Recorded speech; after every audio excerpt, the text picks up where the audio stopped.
Following the demise of the Golden Dawn, we follow Crowley in his journey throughout the world as he continued his education in magic and occultism. He began roaming the world using his vast wealth to study magic and to uncover manuscripts and lost artifacts.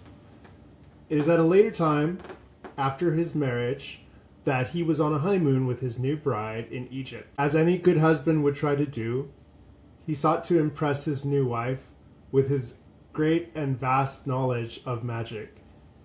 He began telling her of his abilities and tried to present to her a magical working that seemingly backfired, and instead channeled a spirit through his wife Rose, which inevitably resulted in the foundation of the Book of the Law and subsequently the religion founded by Crowley known as Thelema. This is the Veiled Path Podcast.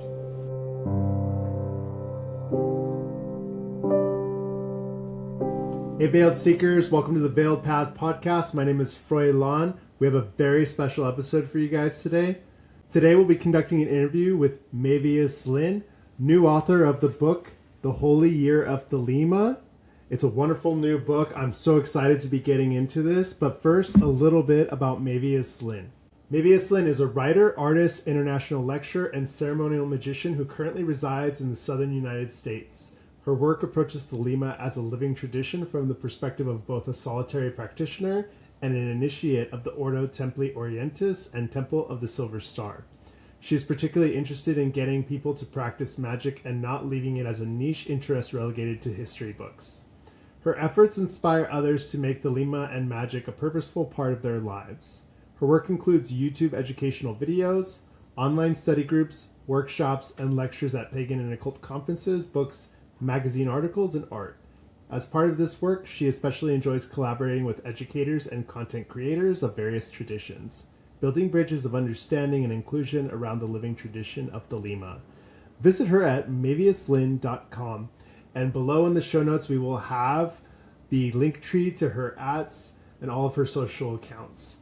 Be sure to buy the book as soon as you're done with this interview. Check the link tree below and give Maevius Lynn a follow. Here is the interview with Miss Maevius Lynn. Maevius Lynn, welcome to the show. Thank you so much. It's a joy to be here. First things first, thank you immensely for coming onto this show. I greatly appreciate that. We've spoken a few times before this meeting, and it's great to finally see your face. And as I understand it, you've written a book. Congratulations. Thank you so much. Yeah, I've really enjoyed our correspondences, and on the back end, before even getting here, I was really impressed with the thoughtfulness of the questions you sent me and some of our conversations. So I'm really looking forward to our discussion today, and I think it will be of value to a lot of people, but especially people interested in the spiritual path I wrote about, which is Thelema, and my book, The Holy Year of Thelema, which dives into the holidays. Yeah, fantastic. I got my copy right here. Yay. I dove right in the second I got it. It's a wonderful book. I'm loving it. Oh, thank you. Before we get into the book details, I did want to discuss, so you yourself are a Thelemite, and previously on previous episodes of my podcast, I've discussed sort of esoteric circles, and I did a recent episode on the Golden Dawn, touched on Mr. Crowley himself, but I would like to allow you some time to explain a little bit of the background of Thelema and what got you into it. Yeah, absolutely. Let's dive in. So Thelema is depending on who you ask and the individual spiritual path, it is a philosophy, a religion, and or a system of mysticism. So again, that's going to be up to the individual practitioner and how they approach that. And of course, terms are very important to people in defining how they view the world. So I leave that up to other people to define. And the term Thelemite refers to someone who is a practitioner of Thelema, and that term comes out of our sacred central holy text, the Book of the Law.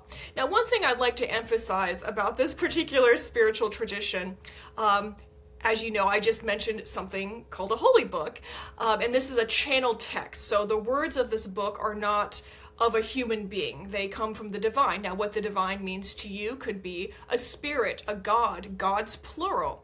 It could be a part of the subconscious and the outpouring of philosophical truths relevant to humankind. But nevertheless, again, it's not you consciously writing. So you could be the person painting or writing, but that's coming from the divine. And the Book of the Law is one of the central sacred holy texts, but it's not the only one. So in this tradition, there actually is what I like to think of as the backbone, consisting of a bunch of holy texts, and from that, one of the founders of Thelema, Aleister Crowley, has built upon that with other classifications of books, ritual instructions, he's written fiction, he's written all sorts of things, instructions, rituals, all of that good stuff. But all of that sort of makes up, like I said, the backbone. And as we go through time, obviously there's been contributions from a lot of different individuals to this particular tradition, and that really gives it its vitality today and its life. But as I mentioned, it sort of kicked off with the reception of the Book of the Law with Aleister Crowley and his wife Rose Edith Kelly on their honeymoon in Egypt. A lot of ritual. It's a story. I'm happy to get into it if there's time and interest. But essentially, this text was an outpouring from an entity being known as Aiwass over the course of 3 days. And so Aleister Crowley sat down and wrote a chapter of this book over those 3 days. And from that, we get a bunch of things, one of which is, of course, the holidays, also known as holy days, that come from that book. And those are the ones I focus on in my book. And I ask the question of, what did those holidays mean to Aleister Crowley, and what other things are connected meaning-wise to this tradition, to those holidays throughout the year, and, offer some suggestions on how to explore that. And then, of course, the second part of your question, how did I end up becoming a Thelemite? Begrudgingly accepting that label, I suppose. I will just tell my villain origin story, as I call it. So it really began when I was a young person, a teenager living in Florida. And at the time, there was a shift of conservative policies when it came to books. And this had to do with books in the public library as well as my school's library. And I was about in middle school, early high school around this period. And I was very interested in science, so I wanted to read about biology, but every book that even mentioned evolution was pulled from the library, so I didn't have any of the science books.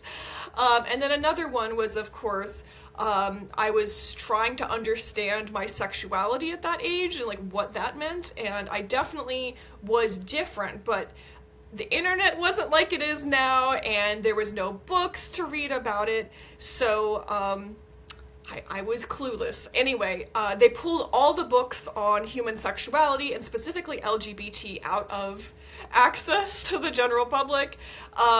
Even if there was a gay character in the book, that was pulled. So it really just left me not much that I wanted to read.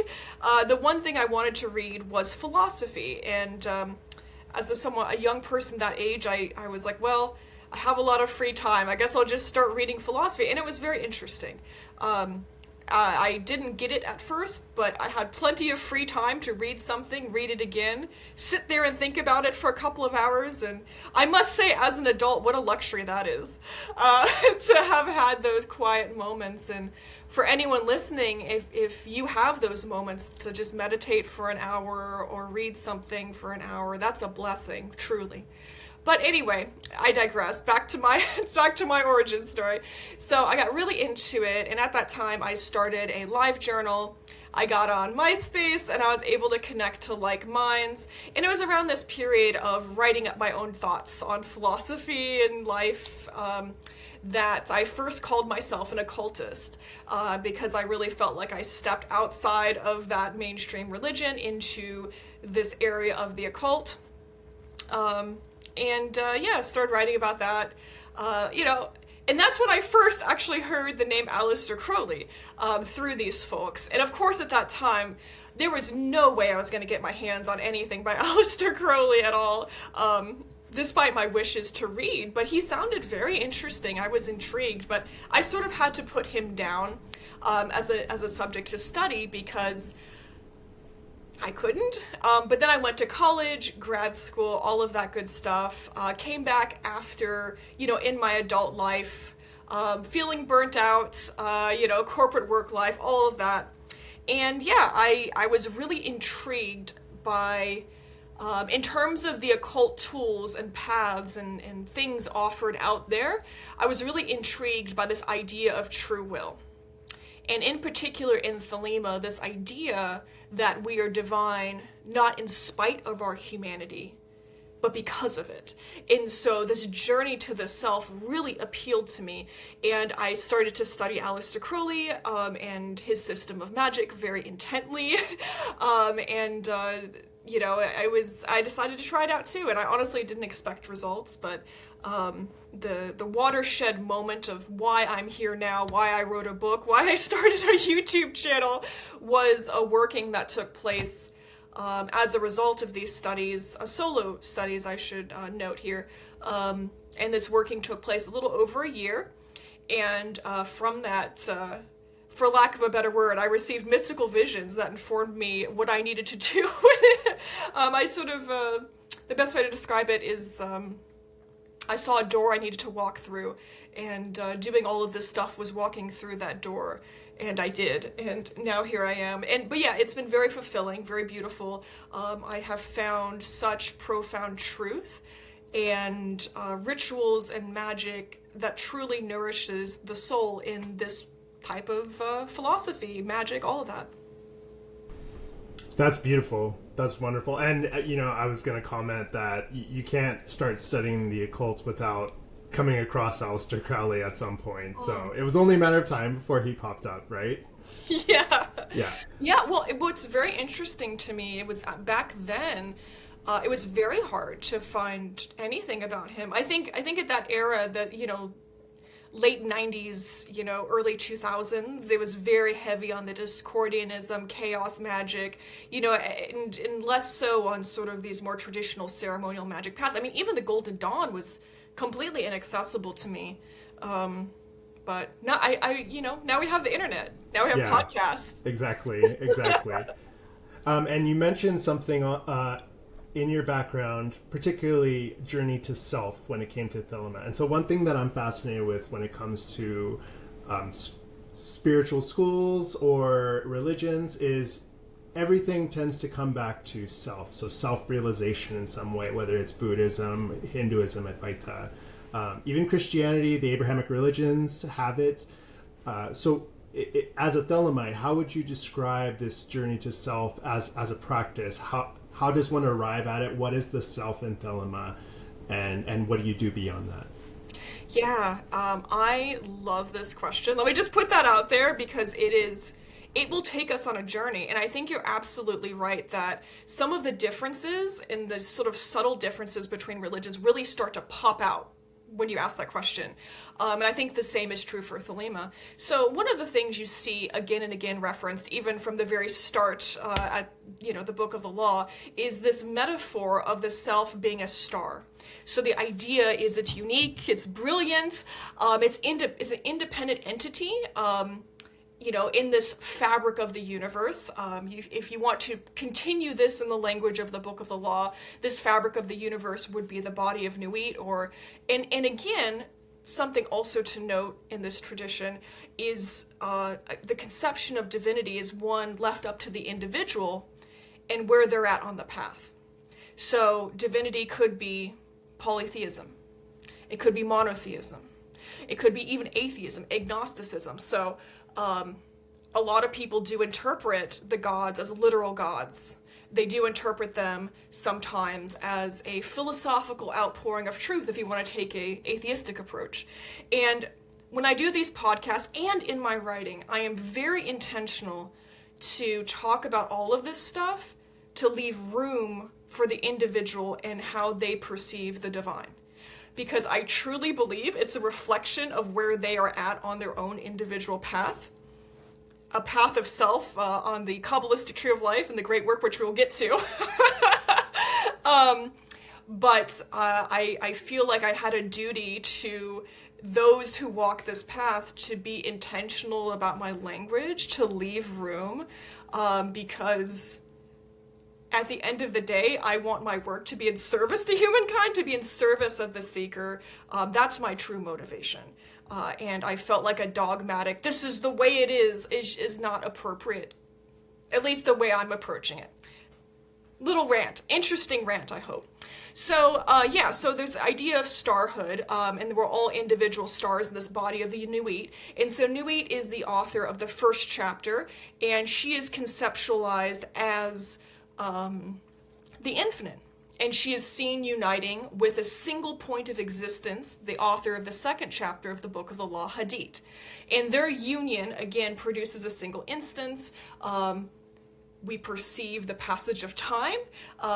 We can't perceive all possibilities forever. In order for us to exist at all, we have to exist in singular moments as incarnate beings.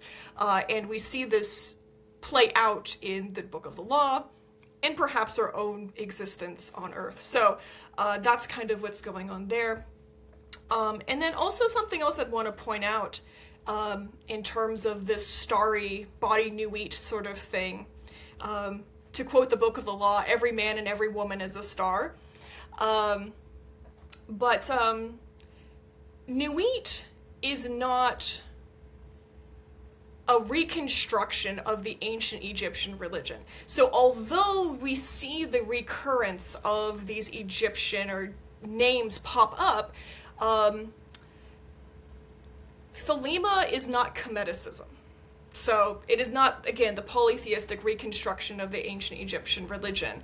And so if we return back to like the original reception of the Book of the Law, when you work with spirits, when you're channeling texts, they use what's available.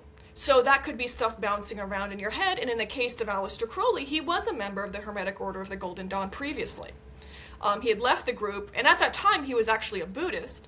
However, they were also taking their honeymoon in Egypt. So it makes sense that we kind of see the spirits picking up on these symbols, right, of convenience almost, and shoving them in. And, again, I want to leave that up to people to interpret, but just some ideas of how to kind of think about and approach this understanding. So now that we've kind of established that star motif and the individual, then you sort of enter, well, it's like, what does it mean to be a star? And the idea is to honor that stardom through self-discovery. So I guess one distinction I should make before going on how Thelema approaches the great work in this mysticism is what is exactly a Thelemite, and it's something I muse over in my book as well. And a lot of modern day practitioners have laid out a bunch of different definitions about what is a Thelemite, some very restrictive and some so broad it's useless.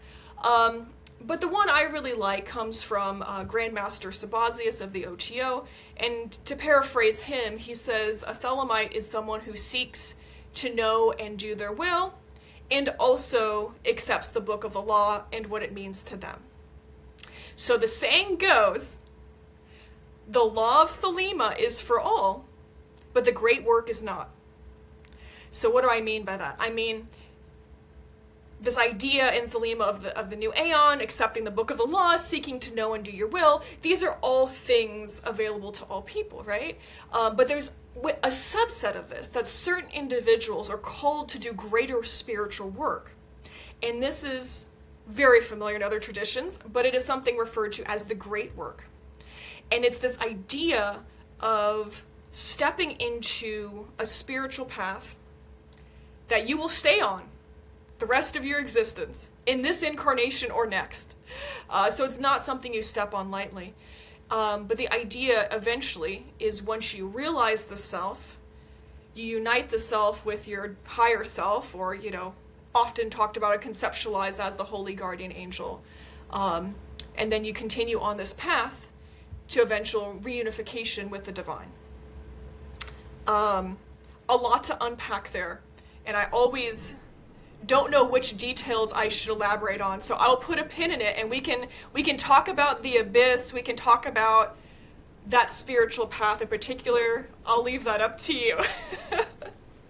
That's a great background. It's a wonderful survey on Thelema, and I appreciate the distinction where even though we're discussing the gods of Egypt, it is not Chemeticism, and for people who don't know, that would just entail ancient Egyptian religion. So Thelema is not just a rehashing of what already came. It is something new. Yeah. But it is a matter of finding your divine will and manifesting that divine will through these practices, through the teachings and whatnot.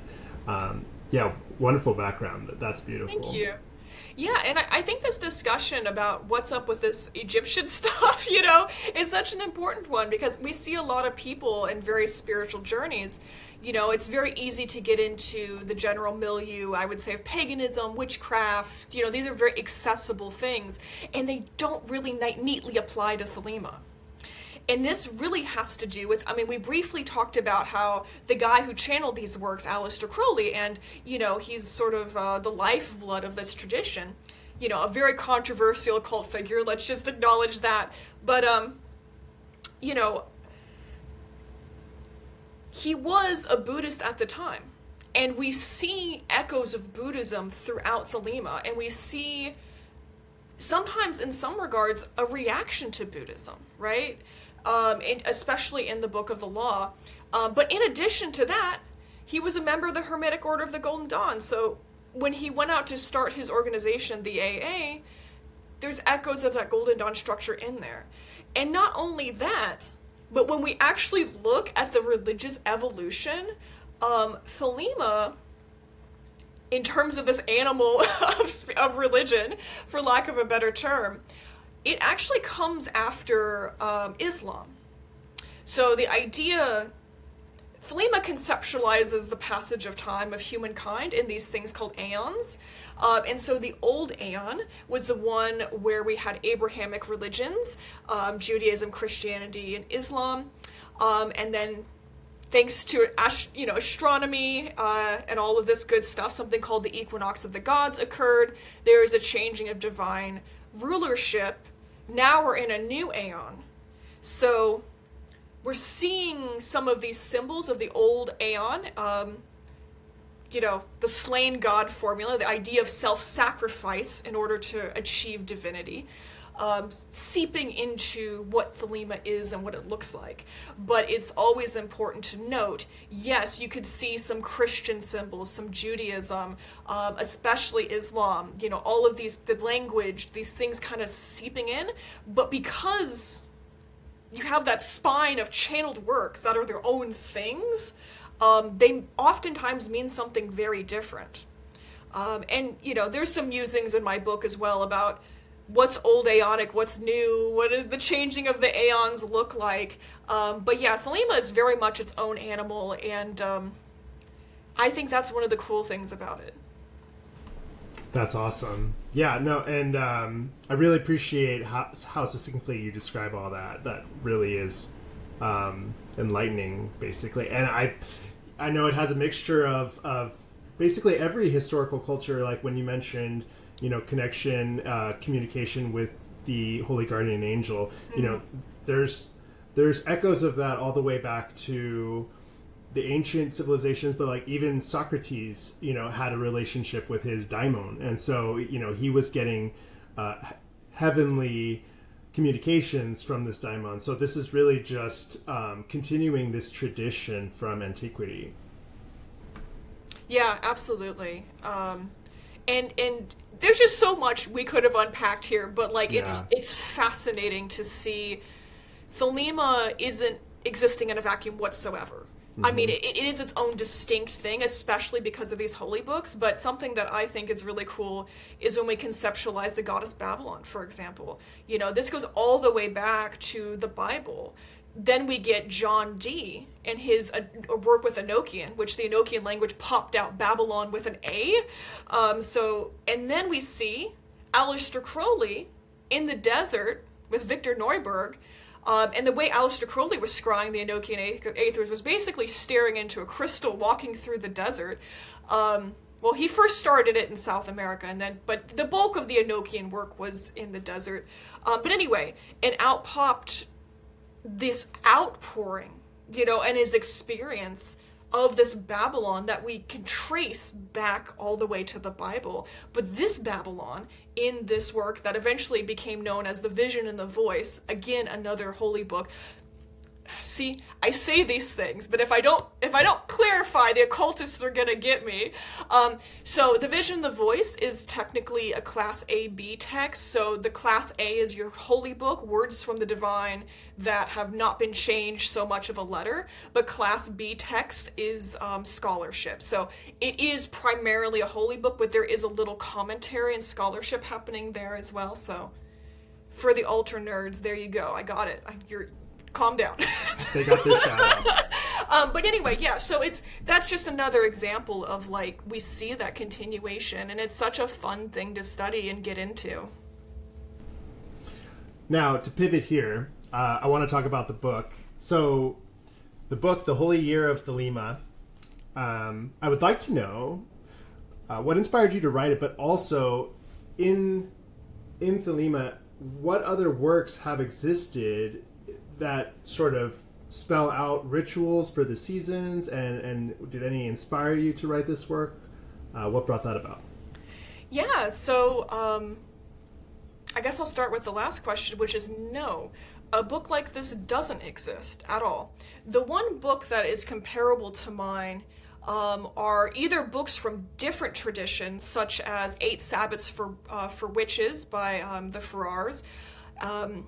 And that was really the book I was like, yeah, this is a pretty cool book. What if we had that for our tradition? And then the other comparable book was Dionysius Rogers. He wrote a self-published book of rituals, but his dealt with a modern invention of the cross quarters. So one of the things I'd like to make a distinction of as well is there's the original or OG holidays or holy days called for us to celebrate in the Book of the Law. So there's a list there. And this list is not only seasonal yearly things, but it's also things throughout our lives. So birth, puberty, and death. So we have these 2 cyclical calendars, and that's what the Book of the Law is asking us to celebrate. And then, as time went on, modern Thelemites have their own inventions around that. But the question is, did someone compile a bunch of rituals and information? No one had ever done that before. And when I would talk to people, other Thelemites, about that, the common thing I got was, I just Google stuff. And they would be like, I celebrate the Wiccan Wheel of the Year.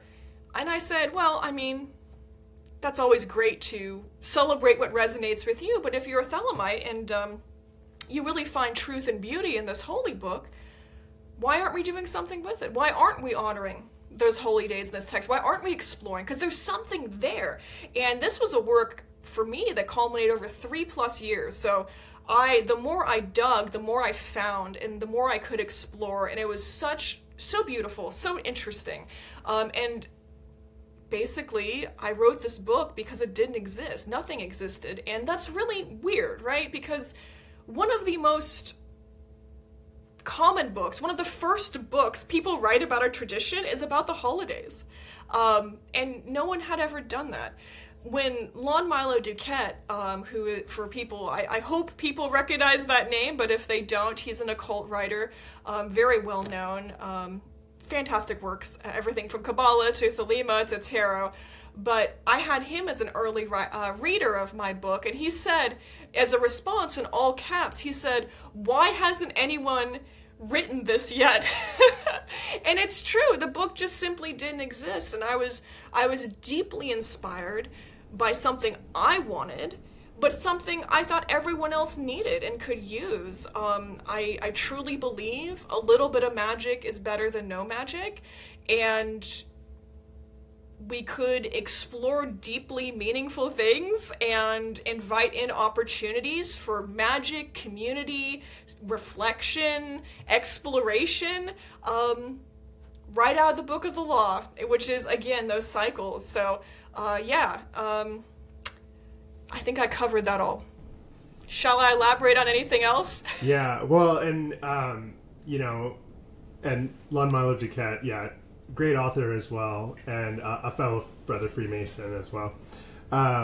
It takes me back to my days of, my younger days of Catholicism when, I think what draws people initially to Catholicism is the seasons and ideas of liturgy. So the liturgical seasons, are evolving throughout the year. We have different colors, we have different festivals, different saints, and all these different practices from history that people have practiced in different places.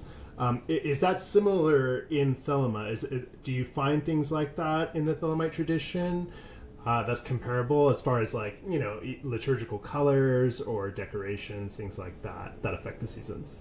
Oh, sure, yeah. I mean, there's a lot of, especially modern practitioners have come up with some really interesting, beautiful things. Because Aleister Crowley himself did not write rituals for these corresponding things per se. I have his original, supreme ritual, invocation of Horus that people are welcome to explore. But again, that wasn't really written as something to be practiced regularly through every year up into the, future. But I guess I just want to say this, which is a little off color, but I'm going to say it. I remember being accused of being a weird Catholic. Someone said, yeah, you're just a weird Catholic. And One thing to say. It wasn't the type of insult I think they intended it to be. I was totally okay with it. As well as being called a religious freak. I mean, that's fine. But where am I going with this? I'm going in the direction of, so what's comparable to the Catholic Mass, in terms of being a weird Catholic, is there are several organizations that are Thelemic, and I just want to specify that you do not have to join these organizations to be a Thelemite. There are plenty of solo Thelemite practitioners. Most of my stuff is done solo, so you're not alone. And my book is geared towards people in groups as well as solo practitioners. But out of the two main organizations in this tradition, we have the AA. So the AA is not Alcoholics Anonymous. It is the teaching order established by Aleister Crowley with a one-on-one student-teacher relationship. And then the other one we have is OTO, or Ordo Templi Orientis. And the technical academic term for OTO is a paramasonic organization, and no one knows what that means, so let me just clarify. It's Masonic-like. So the OTO offers Masonic-like initiations, and there's a whole history there. Aleister Crowley was not the founder of OTO. That was actually founded in Germany. Goes all the way back to Theodore Royce. Whole great thing. If people want to know about that kind of weird Masonic history, there's a great book called Forgotten Templars. Let me just drop that. I'll look that up. Yeah, Forgotten Templars. And actually, I will soon be in England assisting my husband doing more research to come out with an updated version of Forgotten Templars. But anyway, so OTO exists, and within OTO, it's really two organizations in a trench coat. So on one end, they offer the initiatory experience, very Masonic-like, and it's secret. It's a secret society, but there's also a church aspect, the Ecclesiastica Gnostica Catholica, and that offers something called the Gnostic Mass. Now, the Gnostic Mass can be performed for the public, so you don't have to be a member to come attend public masses, but it can also be offered privately. So you have to be a member to attend private ones. However, this Gnostic Mass, you will see a lot of similarities to a traditional Catholic Mass. Really cool, right?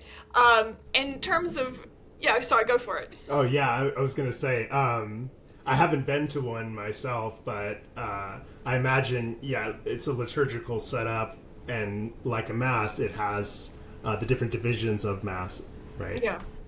Yeah, absolutely. And so there's that happening. But one of the things in the Gnostic Mass is there's a long list and a short list version, but it is mentioned by the deacon, the Gnostic saints. So there is this list of Gnostic saints.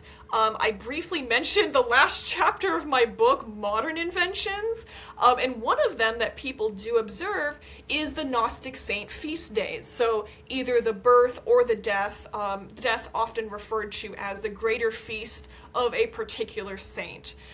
So that's a beautiful thing that people can roll into their yearly practice. Again, a modern invention, of course, but a beautiful thing you could do. The holy days laid out in the Book of the Law, those are going to be your equinoxes, your solstices, and it does not form an equal wheel like the Wiccan wheel of the year because we are missing the cross quarters. Those are not traditionally included in the Book of the Law, but of course a lot of modern Thelemites do enjoy celebrations of the cross quarters. Again, there's that ritual book by Dionysius Rogers, great resource if you're like, I need those cross quarters but make it Thelemic. And then we have some special additional holidays unique to the tradition. So that would be the 3 days of the writing of the Book of the Law, as well as the first night of the prophet and his bride. So those are ones you won't find in another tradition. Yeah, I think that really wraps up some of the smorgasbord of stuff out there. And then, of course, people put other things in there, too. Like, for example, the tongue-in-cheek celebration of Aleister Crowley's birth, referred to as Crowleymas. That's more of a joke kind of thing, but people still have fun with it. But yeah, there's a lot of things, you can roll in there as a modern practitioner. Crowley in a manger, right? Yeah, basically.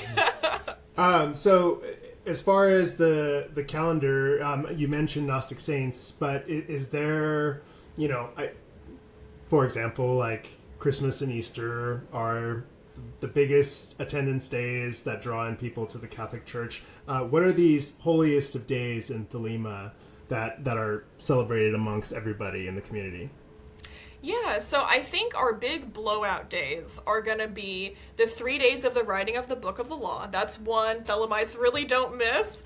And essentially that's when the first holy book was channeled. So that's a holiday celebrated over 3 days. And typically people get together, perform rituals, but even if you don't have time for a ritual, a lot of even solo Thelemites will take mindful time at noon, wherever they are, and read that chapter.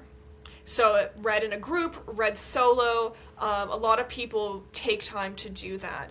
It is nice when you can get off work and do something a little extra for that holy day, or holy days rather. And in my book, I guess I'll just mention some ideas. So I had in mind everyone who's super busy and doesn't have time for a lot of stuff to the person who has a community and a little bit more time to devote. So for people who are like, hey, I'm busy, I'm a parent, I'm doing all this stuff. I have things like journal prompts, meditations, mantras, little things you can do pretty quickly with not a lot of time invested in it.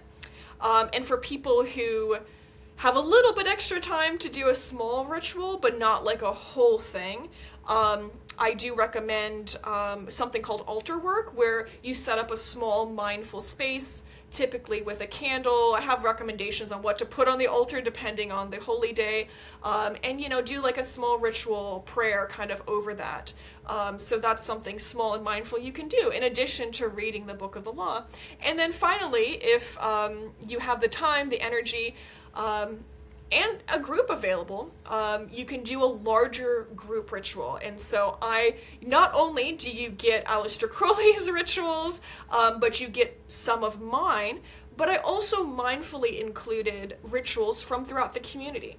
So I intentionally selected diverse people in diverse places. So in my book, I have a ritual that was performed at a camping event called Babylon Rising. For the 3 days, I have a ritual performed. It was written by a couple of people, and I think it was originally actually performed by a Ochio body in a Masonic lodge. And so I've adapted that ritual for the book, and these are a lot of these rituals have never been published anywhere else, so people have access to them now. So it went from being like, I don't know what to do, to having something to do. And I do want to mention one other holiday that people get really buck wild for, and that's the spring equinox. So there's a lot happening that the Book of the Law calls for on the spring equinox. So yes, it is one of the feasts of the times, the equinox, but it's also the Thelemic New Year. So that's when the Thelemic New Year starts. It's also the holiday celebrating the supreme ritual that was done in 1904 Cairo, and it's also celebrating at that point too the equinox of the gods. So at that point, when the celestial leadership changed over, that's the equinox of the gods. That's also recognized on the spring equinox. So like I said, there's so much happening at the spring equinox. It really is a big blowout day. And again, my book also has very simple things you can do, to a smaller mindful ritual to a big group ritual. The one in my book is super interesting because that was the Babylon Rising ritual, actually. And it's, you can tell the Masonic inspiration from the brother who wrote it. And that's really cool. So I make sure to unpack some Freemasonry ideas. That's awesome. Before we get to the ritual, so people can appreciate what we're doing in it, right?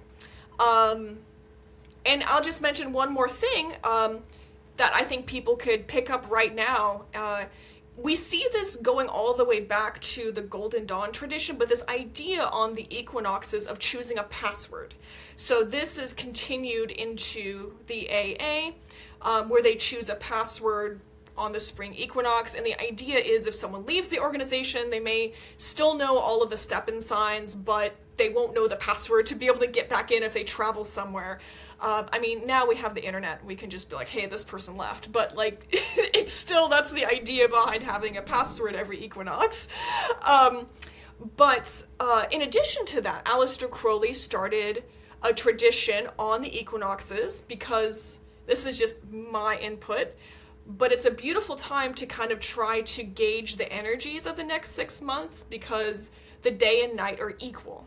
So you don't have that extra solar influence or lack of a solar influence. It's a great time to just kind of, all right, let's see what's happening and try to predict that through oracles. And so what I like to do, and a lot of Thelemites have also picked this up, is on the spring equinox and the fall equinox, I use an array of oracles. So I use I Ching, geomancy, tarot, an oracle deck. Who else am I forgetting? Oh, one year I actually read tea leaves. That was fun. Awesome. Sometimes I introduce some different types of, oracles in there. But there's the standards like I Ching, geomancy, tarot, oracle deck, and then I'll pull them, and then also bibliomancy as well. I love to do bibliomancy, especially from the Book of the Law. Again, I always encourage people to use a book that's meaningfully personal to them. So any kind of holy book. I've seen people use the Gospel of Thomas. I've seen people use the Bible, really anything. But for me, it's the Book of the Law. So once I have all of these oracles pulled, I make a note of them in my magical diary.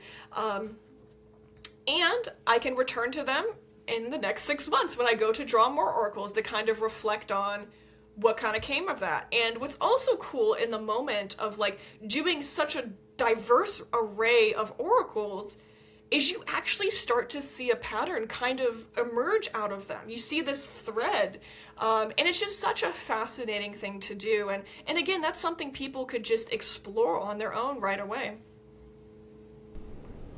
Yeah, that's awesome. And I think there's also sticks, like there's a divination form for sticks, right? Oh yeah, absolutely. Also crystal gazing, if someone's does that. Crystal gazing was really popular in the Victorian age, and I mentioned Aleister Crowley used it when scrying the Aethers, so I think, or throwing bones even is another one. I don't know what someone's individual spiritual path looks like, but there's, mix and match, so I like to use something called the Celtic Tree Oracle deck, But every once in a while, I'll find an oracle deck that's like, oh, this is really interesting. Oh, and let's not forget runes. Almost forgot them. That's right. That's right. Yes. Yeah. And I know that I've opened the I Ching. I've opened a tarot deck, and I know that these ones are sort of, I don't want to say beginner, but they're basically open to people trying with them and learning very quickly, you know, how these things work. I know crystal gazing probably takes a lot more practice and altered states of mind. It's not something I've managed to be able to do. I feel, it's on the table. I more power to people who have that ability. I'm not one of them. That's actually one of the interesting things. I feel like when I talk to other occultists or ceremonial magicians, they completely understand. I'm like, I have no special psychic abilities or magical powers. I'm just a person doing stuff. And they're like, yeah, basically. And that's kind of a cool thing, because you can just be a person doing stuff and this stuff works, right? It's not like you have to be born like a powerful magician or something. You can just like feel a calling or just want to try it out and see what you get. Right. And the pattern, it's really just recognizing patterns in your life and your state of mind. How do you feel in any particular moment when you bring up a card or consult one of these things? But what kind of feedback have you gotten so far from the book in the community? Oh my gosh, overwhelmingly positive. I'm just so heartened by it. People love the book. I wasn't expecting the amount of interest, so a lot of people who tried to order it, especially on release day, very quickly realized, even if they pre-ordered it, that Amazon was sold out. They did not order near enough books, which really was frustrating for me, but also kind of heartening that, oh, there's a huge demand for this book. But yeah, I've gotten nothing but praise and joy, and people are like, I really needed this, and I'm like, awesome. So throw in a bit of a curveball question, but as a woman practitioner, how has the belief system and the praxis of Thelema influenced you? What's it been like being a woman in the community and even writing this book? Yeah, thank you so much for this question. I'm glad we have time for it. I know we talked about maybe not having time, but we do. And what's interesting is I don't get a lot of people asking me about this. So before I get into the me part, I do want to mention, to kind of go against some of the narrative out there, that this tradition from the very beginning was established by a woman, with a woman there. So Rose Edith Kelly, from the very inception of the Book of the Law, was there. The Book of the Law would not have happened without her. And there was women alongside the whole journey, whether it be the Scarlet women who were important to the development of Thelema, as well as the important to Aleister Crowley. But there was also notable women in his system, the AA, and just women keeping track of things, women keeping this tradition alive. I mean, they're part of this lifeblood from the very get-go. And another thing that's interesting was the very inception of the organizations, the AA, women were included. And the same goes for the OTO. So despite being Masonic in nature, women were included from the very get-go. And this happened in Germany, by the way, if people are unfamiliar with the OTO history. So Germany didn't have a lot of access to Freemasonry. They were kind of like cut off at the time. And so that's where they kind of naturally came about their own kind of Masonic in nature order, and they chose to include women from the very inception. So yeah, we've always been there, kicking around. But the thing that kind of is different, is in the mainstream publishing of works, we don't get women, we don't hear as much from women.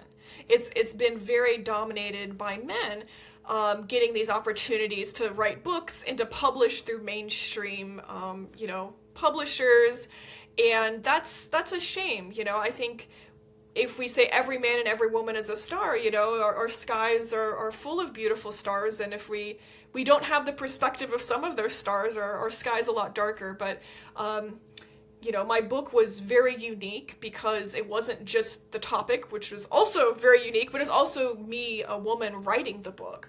So, and through a mainstream publisher, right? That's a big deal. That's a really big deal. There's very few of us. And some of the women Thelemites writing, do so from a purely academic lens. Whereas I came at it as sort of this weird Frankenstein, academic in the front, and then practitioner in the back, party in the back, if you will. I'm very transparent and open about the fact I am a Thelemite, I am a practitioner, and here it is. If people view me as a wackadoodle, that's fine. Or what was it? A religious freak, that's fine. Someone needs to be, I suppose, and I am. So, but yeah, how has the tradition treated me? How have my experience been so far? It's treated me very well. I think this has been incredibly empowering to me spiritually. It's been so beautiful, especially this whole divine, not in spite of my humanity, but because of it, and rising up to know myself and embrace that in all of its myriad of forms. So people of all myriads of genders and sexualities, they're all a unique star, right? And I think that's incredibly beautiful. And something to also note that's important to note about our holy books is they are not another dogma by which to live your life. They are not another set of shackles. They are instead invitations to explore, to feel the poetry in those pages, and to come to your own spiritually meaningful realizations about yourself, about your path, about the world. So they're really invitations to embrace yourself and what that means to you. And that's really cool. And it's very empowering, again, regardless of gender. And I think on this topic, I think we have time, right? We got... Yes. Cool. Yes, All right. Good. So one thing I want to address on the topic of women in Thelema is this idea of the Scarlet Woman. And before I get into that, let me just say in a positive term what being a Thelemite woman means. And it means you are a spiritual practitioner as well as anyone else, as well as the men, anyone of any gender, so you are called to know and do your will. And naturally, knowing and doing your will is going to look very different depending on the person, right? Depending on their history, who they are as an individual. So there's no you have to eat like this and dress like this and be restricted in these ways. To quote Aleister Crowley, the word of sin is restriction. So again, this is a journey to the self, and there's no, I don't know, like I said, more don't do this sort of things. I guess the only thing it calls for you not to do is to go against yourself and go against your will. But there's something very interesting happening that a lot of people are quick to misinterpret that comes out of the Book of the Law. And for my exploration of it, I'm going to stick to what Aleister Crowley says about that, both in his Confessions and elsewhere. So there is this thing called the Scarlet Woman in the Book of the Law, alongside the Beast. And what are those? Those are spiritual offices. So when we, moved from one old aeon to the new aeon, there was a shift. And this holy book talks about there's spiritual offices that assist with this shift and bringing about the new aeon. And one of them is the Beast, and the counterpart to the Beast is the Scarlet Woman. So the Beast, Crowley talks about, was him, and the Scarlet Woman was a myriad of people he assigned that position or thought of were in that position. Again, debatable, leave it up to the individual to feel how they feel about that. But later in life, Aleister Crowley connected this idea of the Scarlet Woman to the goddess Babylon in the tradition. Again, that Babylon we mentioned coming out of the 30 Enochian Aethers and the Vision and the Voice. But the Book of the Law leaves very specific instructions for the Scarlet Woman who occupies this particular spiritual office. So this is not a call for every Thelemite woman to be a Scarlet Woman. these spiritual offices are very distinct things. Now, that's how Aleister Crowley envisioned it. Now, are there modern practitioners who have their own take on this? Absolutely, right? So, with any kind of anything spiritual, you will find as diverse interpretations as there are individuals on this earth. That's just the way that cookie crumbles.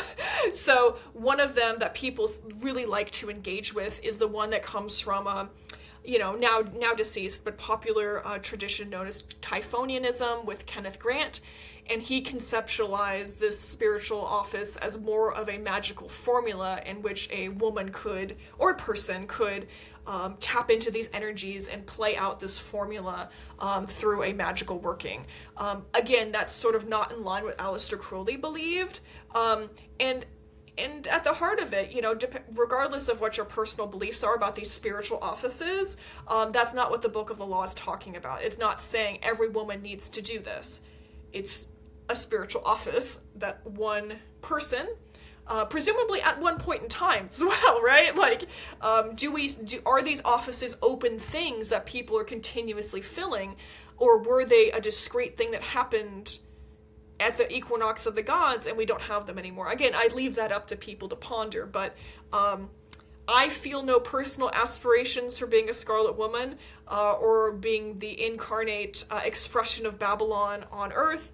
The only person I'm trying to be is myself, and I believe that is reflective of most Thelemite women. So it's like the concept of the divine masculine to divine feminine that exists in Thelema is these offices, really, that sort of encompass the energy of the masculine and the feminine?